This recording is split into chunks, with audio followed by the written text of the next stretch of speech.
What if the enemy never even realized the invasion had begun until it was already too late? And what if the men tasked with that invasion were not the British, not the Canadians, but battle-hardened United States Marines storming across the Mediterranean to the soil of fascist Italy itself? The summer of 1943 was a season of whispers, uncertainty, and fear. To Mussolini's men, Sicily felt untouchable, a natural fortress of mountains and rocky coastlines. They believed the Americans would hesitate, that the Allies might strike Greece or Sardinia instead. But in truth, the storm was already forming, and the Marines blooded in the Pacific and hungry to bring the fight into Europe were sailing straight for their shores. Imagine the night sky over the Mediterranean, dark and heavy, the hum of engines rolling across the waves. On deck, you grip your rifle tighter, staring into the black horizon. No one speaks. Every man knows this is history in motion, the first great strike into the underbelly of Hitler's fortress. And the Italians, they never expected this. Stay with me, because this is not just another invasion. This is the moment the tide of war shifted toward Rome itself. How do you break into a fortress that believes itself unconquerable? And what kind of soldiers would dare to be the first to test its defenses, knowing the world was watching their every step? The summer heat pressed down upon North Africa like a suffocating hand. Dust clung to every uniform, sweat soaked every helmet liner, and still the Allied soldiers drilled relentlessly. Across the camps of Tunisia, a restless energy buzzedman whispered of a great invasion, but no one knew where. Was it Greece, Sardinia, the Balkans, or somewhere closer, more daring? The only certainty was that something immense was being planned, something that would shake Mussolini's empire to its foundations. The Italians, confident behind the mountainous bastions of Sicily, believed they had time. They trusted the German advisors, who reassured them the Americans were still green in Europe, their Marines scattered, their strength meant for jungles and islands of the Pacific. They scoffed at the idea that us Marines would ever be unleashed on Italian soil. To them, it seemed impossible. And yet, in the shadows, the plans were already unfolding. Operation Husky, the audacious Allied strike at Sicily, meant to open the gateway to mainland Italy. Picture the planning rooms in Algiers, maps spread across long oak tables. Winston Churchill stabbed at Sicily with his cigar, calling it the soft underbelly of Europe. General Dwight Eisenhower leaned forward, his voice steady, calculating every risk. And among the names whispered for the spearhead assault were those who carried with them the scars of Guadalcanal, Tulagi, the U.S. Marinesmen forged in the crucible of the Pacific War, about to be hurled into a new theater, one that promised mountains instead of jungles, and Italian machine guns instead of Japanese bayonets. For the men themselves, the summons felt surreal. Letters home carried vague hints. We're moving again, this time across the sea. Can't say where, but it's not what we trained for. Pray for me. Every Marine knew that stepping onto European soil meant more than another battlefield. It meant tearing open Hitler's southern flank. It meant striking at Mussolini himself. And it meant writing a new chapter in Marine history. As preparations thickened, secrecy was absolute. Dummy radio transmissions spoke of invasions in the Balkans. Inflatable tanks were paraded in deserts far from Sicily. Even British officers misled their own men, hinting at Greece. The deception was masterful, the stakes higher than ever. If the Italians guessed the truth, the Mediterranean could become a graveyard. Now imagine the night before departure. Rows of landing craft, bobbing in the dark waters of Tunisian harbors. The men waited in silence, packs heavy, rifles oiled, eyes searching the horizon. Some prayed. Others smoked nervously, the sparks of their cigarettes vanishing into the night. Officers moved down the lines, whispering last words of encouragement. They didn't say Sicily aloud, not yet. But the men felt it, the tension, the weight of history pressing upon their shoulders. For the Italians' life on Sicily, that night seemed almost ordinary. Villagers closed their shutters against the sea breeze. Soldiers dozed in their bunks. Officers played cards in coastal outposts. They had no idea that an armada was already sliding toward them, a vast storm of steel and fire. When dawn came, their world would be changed forever. The Marines understood what awaited them. They had seen the fury of entrenched defenders before, but this was different. Here, they would be storming into the heart of Europe itself, against men who spoke the language of Dante and Caesar, yet fought under Mussolini's banners and alongside Hitler's finest.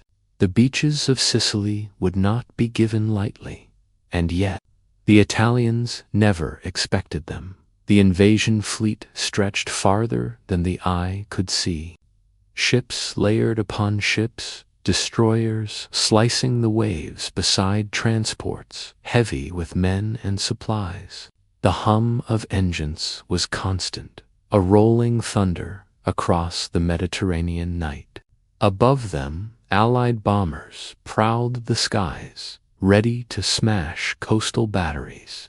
Beneath them, submarines stalked silently, hunting any Axis vessel daring enough to approach in the cramped holds of the transports. Marines tried to sleep on hard benches, their packs serving as pillows.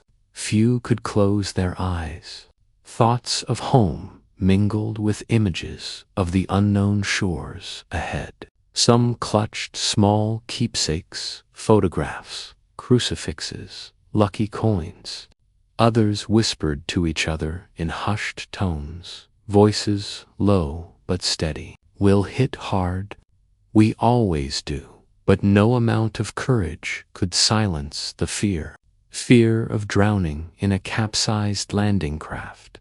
Fear of being cut down before even reaching the beach. Fear of failing the mission that could decide the future of the war. Above the restless sea, dawn began to bleed into the horizon. A faint glow, then streaks of orange and gold breaking over the water.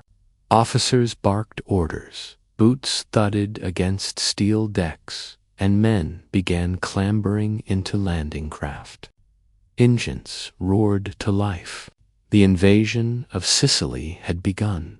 Yet, in that fragile moment, with the Mediterranean sun rising and the coast of Sicily looming in the distance, one thought echoed through every man's mind. Would the Italians stand and fight?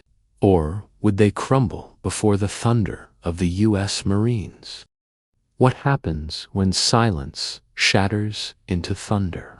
And what do defenders feel when the sea itself seems to rise against them, wave after wave of men and steel pouring onto their shores? The sun had barely crested the horizon when the first rumble began. From the decks of the U.S. transports, the Marines could see the faint outline of Sicily hills rising sharply from the coast.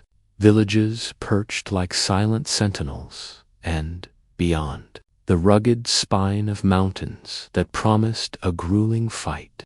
For hours, they had sat cramped in their landing craft, the smell of diesel thick in the air, their rifles clutched tight against their chests.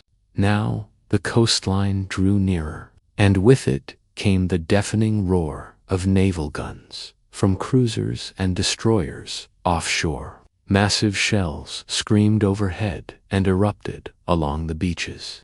Sand and concrete burst skyward as bunkers cracked open. Italian sentries scrambled from their posts, some clutching helmets, others frozen in disbelief. The bombardment was relentless, a rolling curtain of fire meant to crush defenses before the first boots touched land. Yet, even in that storm, the Marines knew that somewhere along the beaches, machine guns would survive, waiting to cut them down as they charged. The first wave surged forward. The landing craft slammed against the surf. Ramps dropped with a metallic clang, and men rushed into waist-high water. Salt spray stung their eyes, bullets hissed across the waves, and mortar thumped from hidden positions. "Move, move," shouted sergeants, their voices barely audible over the chaos. Some men stumbled, swallowed by the sea. Others pressed forward, rifles raised, hearts pounding. On the Italian side, disbelief turned quickly into panic. They had never imagined the Americans would dare such an assault, and certainly not with such ferocity. Many defenders had been told the invasion would come elsewhere, Greece, perhaps, or Sardinia.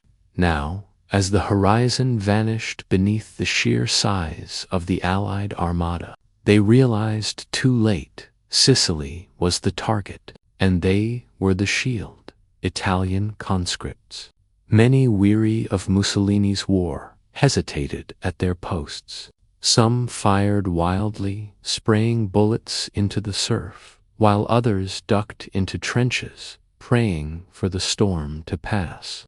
Yet, not all faltered. Along stretches of beach, machine gun crews dug in, cutting down Marines as they charged through the surf. Every inch gained was paid for in blood. Still, the momentum belonged to the invaders. Years of amphibious warfare in the Pacific had taught the Marines a brutal efficiency. Squads moved in bursts, covering each other as they stormed pillboxes and hurled grenades into dugouts. Flames and smoke consumed the bunkers as flamethrowers roared, forcing defenders out or silencing them forever. The beach transformed into a battlefield of screams, explosions, and grit. Imagine the chaos of those first minutes. You're drenched, your uniform heavy with seawater, sand grinding into your boots. Ahead, tracers slice the air, men drop around you, and still you run. The roar of naval guns behind you, the rattle of enemy fire in front, and the desperate thought in your mind, don't stop, don't fall, keep moving. By midday, the beachheads were secure, but the victory was fragile. Behind every dune and stone wall, more defenders waited. The Marines, exhausted but unbroken, pressed inland. Small villages fell one by one, their narrow streets echoing with gunfire. Civilians peered from shuttered windows, torn between fear and relief. Some offered water to the weary Americans. Others whispered warnings of German reinforcements racing south, because it was not just Italians the Marines faced. In the shadows of Sicily's hills, German units stirred veterans, hardened on the Eastern Front, now rushing to meet this new threat. They would not crumble so easily, yet for the Italians, the shock lingered. They had believed their coastline impregnable, their enemy too timid for such a gamble. But now their beaches burned, their outposts lay shattered, and American flags rose where fascist banners once flew. Mussolini's boast of an invincible Italy rang hollow. drowned beneath the boots of Marines who refused to stop. The invasion of Sicily had begun not with hesitation, but with fury. And as the smoke drifted inland and the mountains loomed ahead, one question haunted both sides. Could the Marines push through the heart of Sicily before German steel closed its grip around them? The answer would decide not only the fate of the island, but the very course of the war in Europe. What happens when the easy ground is behind you, and every step forward means climbing into the jaws of an enemy who refuses to yield? And how do you fight when the very land itself seems to conspire against you? In hills, stone villages, and winding roads become weapons in the enemy's hands. The beaches of Sicily were behind them, blackened by smoke and scarred by shell craters. But the real battle was only beginning. The Marines, dripping with sweat beneath the Mediterranean sun, marched inland, rifles slung low, boots grinding against dusty paths that twisted toward the interior. Ahead lay a land as beautiful as it was deadly. Vineyards and olive groves spread across rolling hills, broken by jagged mountains that loomed like ancient fortresses. This was no flat battlefield. This was a labyrinth, a defender's dream. The Italians had crumbled quickly on the coast, many surrendering with hands raised, their morale broken before the storm. But now, reports whispered through the ranks. German units were arriving. Not conscripts, not wavering soldiers, tired of Mussolini's war, but hardened veterans of the Eastern Front, men who had survived the brutal winters outside Moscow, who had faced the Red Army's fury, and who knew exactly how to use terrain to kill. For the Marines, the first encounter came in the form of silence. A convoy moved cautiously through a narrow pass, the road hemmed in by steep cliffs on either side.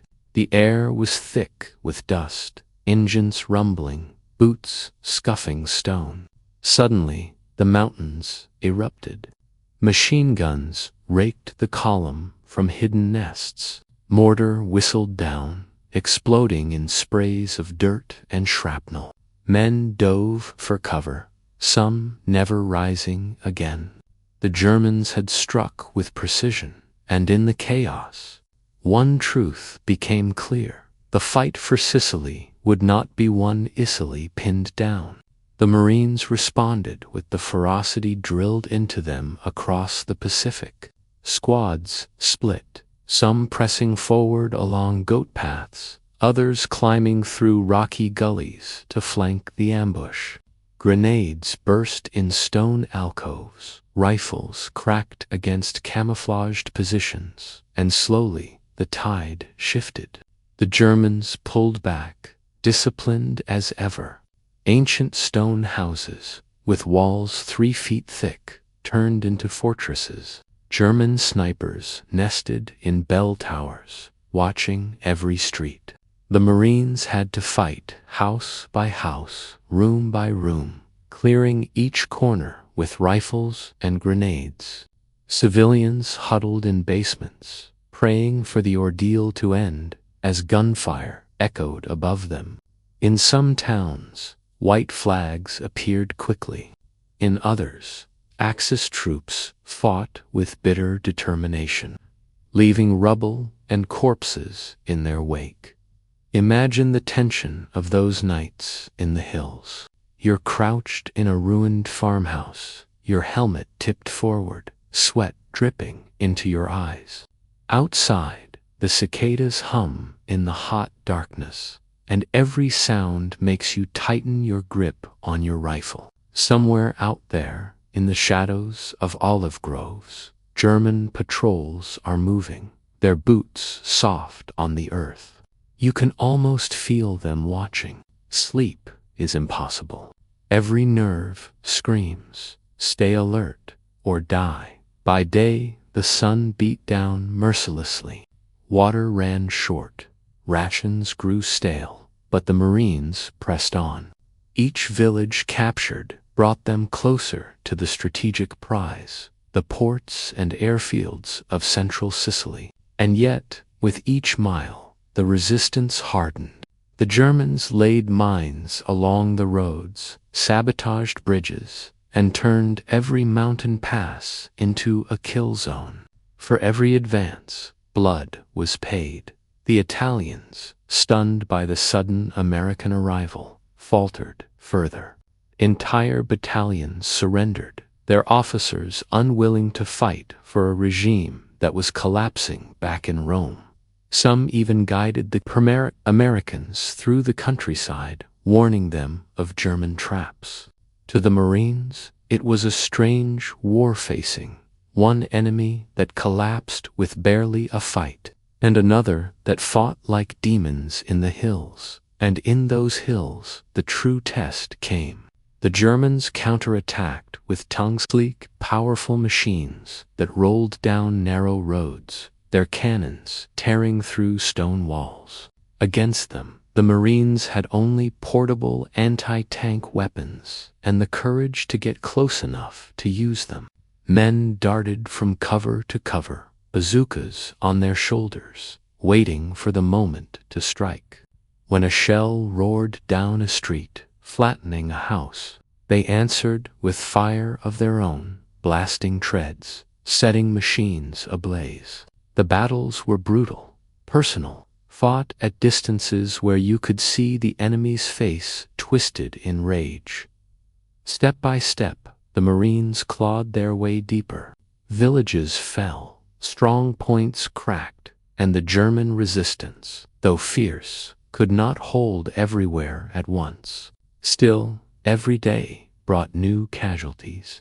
Every night, new names were whispered among the wounded. And yet the men pressed on, driven by more than orders. They knew the world was watching. They knew Sicily was the first domino. If they broke here, the road to Rome would close. But if they held, if they conquered, Italy itself might collapse. For the Germans, Sicily was not just another battlefield. It was a test of will against an enemy they had mocked as inexperienced. And now, as the Marines advanced through the smoke and rubble, the Germans realized the truth. These were no amateurs. These were warriors who had learned in the jungles of Guadalcanal how to survive hell itself. And now they brought that same fury to the hills of Sicily. But the question lingered over every bloodied mile.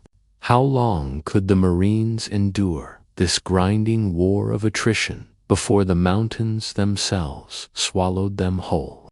The answer would come in fire, sacrifice, and the relentless push toward the heart of Mussolini's empire.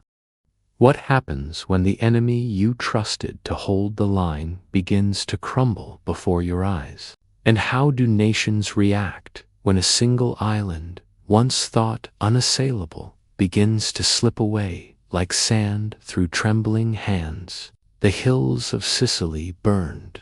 Villages smoldered where battles had raged through narrow cobblestone streets, and the cries of the wounded carried across valleys where olive groves stood, shattered by artillery fire. For the Marines, each day was a test of endurance.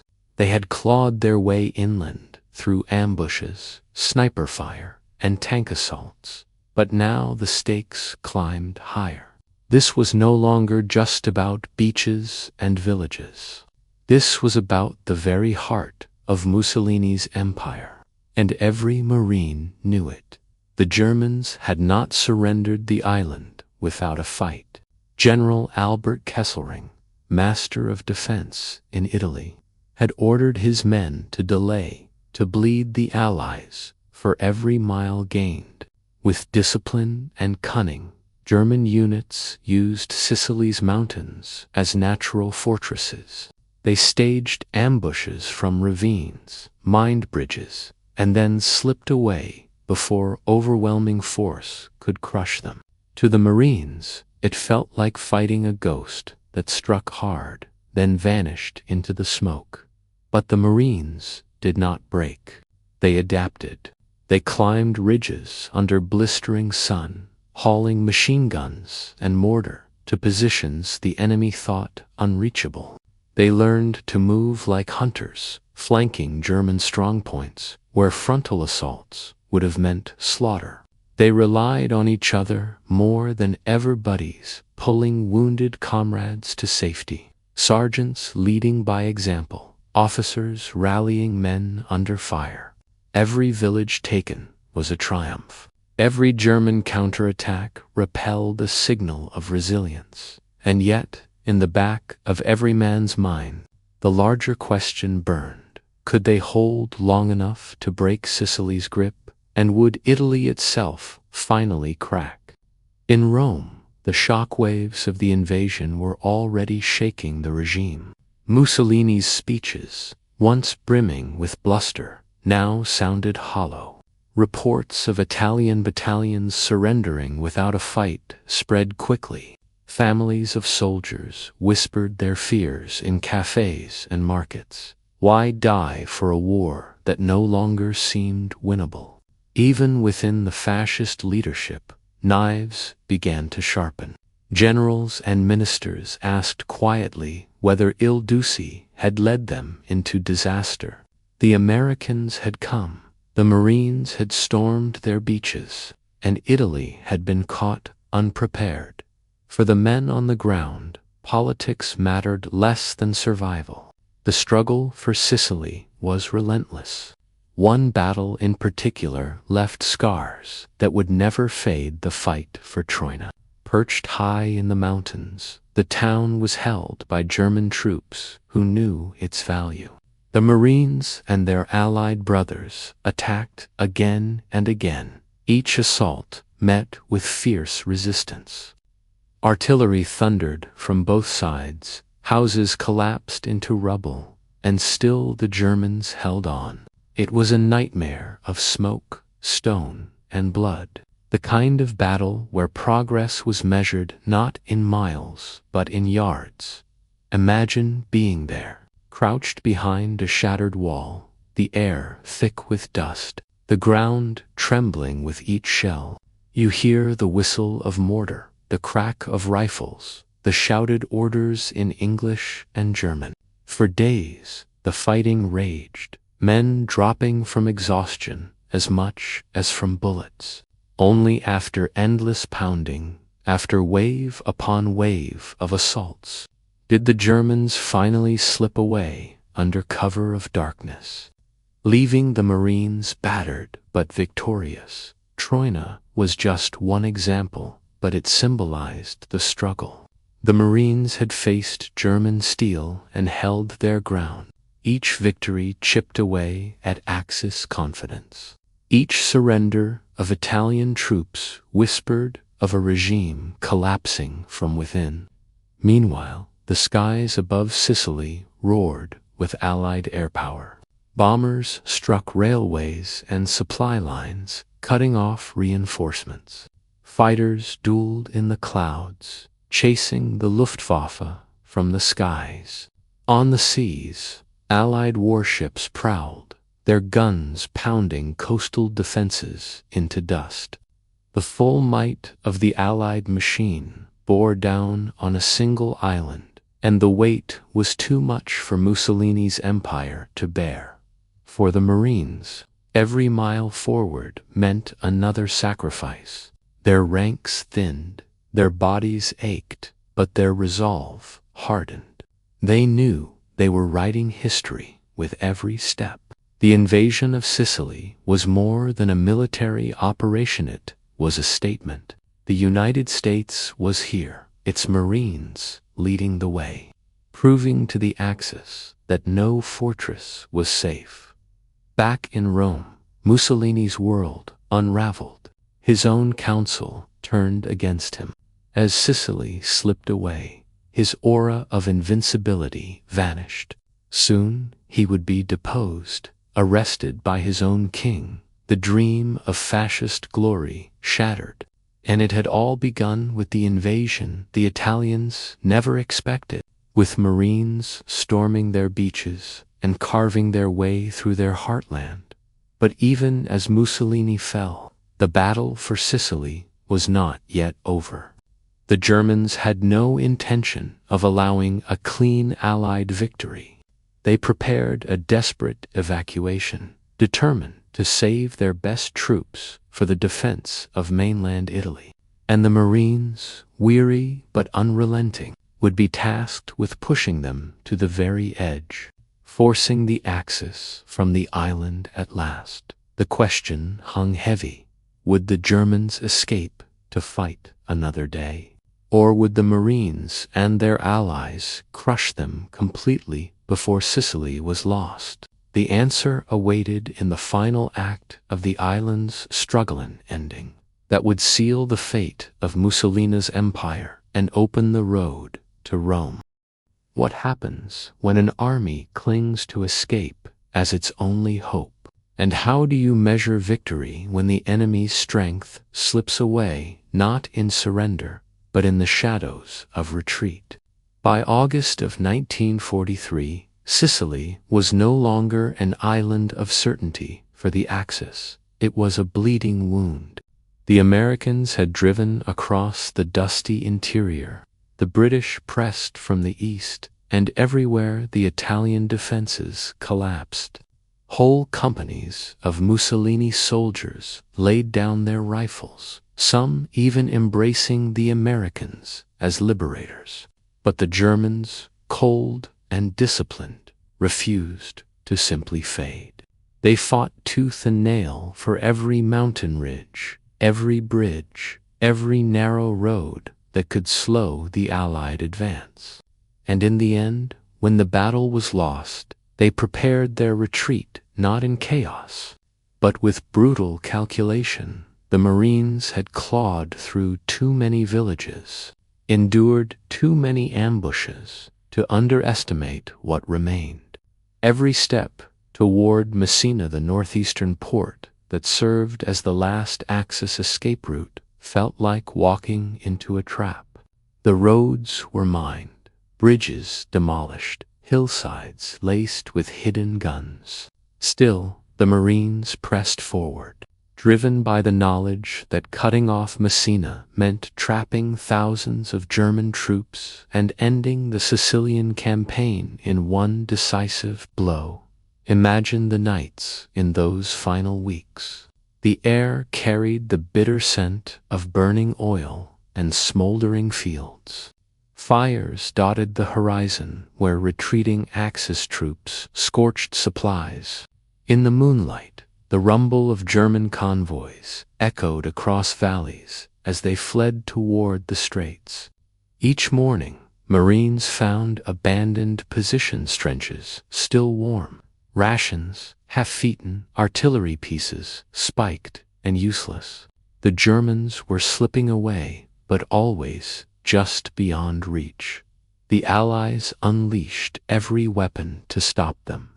Bombers swarmed the skies, raining destruction on roads and ferries. Naval guns pounded the coastline, hoping to shatter evacuation points.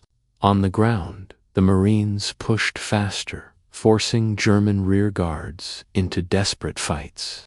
In one clash near the coastal road, Marines stormed a hillside under withering fire, grenades bursting among stone outcroppings where German machine gunners held firm.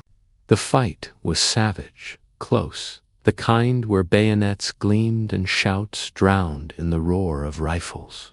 When the smoke cleared, the hillside was theirs, but the Germans had bought enough time for another column to slip away.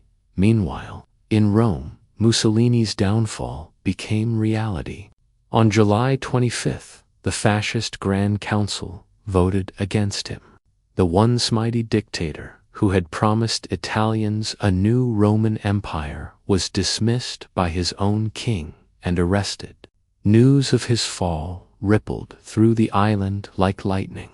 Italian soldiers, who had once fought half-heartedly, now openly abandoned their posts. Some villagers greeted the Marines with bread and wine, whispering that the war was finally ending.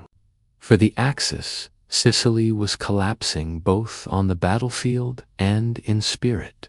Yet the Germans refused to vanish quietly. Under the command of General Hans Hube, they orchestrated one of the most skillful evacuations of the war.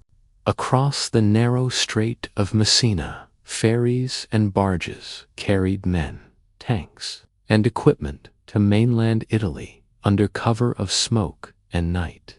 Allied bombers pounded the crossings, but the Germans worked with ruthless efficiency. Each day the Marines drew closer, but each night thousands more slipped away. For the men in the ranks, the frustration was palpable. They fought, bled, and buried their comrades to take ground, only to find the enemy already gone. But they pressed on. Every captured town, every liberated village, was another nail in the coffin of fascist Italy. And when they finally reached Messina in mid-August, the tricolor of Italy no longer flew proudly. The Axis grip was broken. Sicily was theirs. The campaign had lasted just over a month, but its impact was seismic. The Marines had proven once again their ability to storm beaches, conquer impossible terrain, and hold their ground against the best the Axis could throw at them.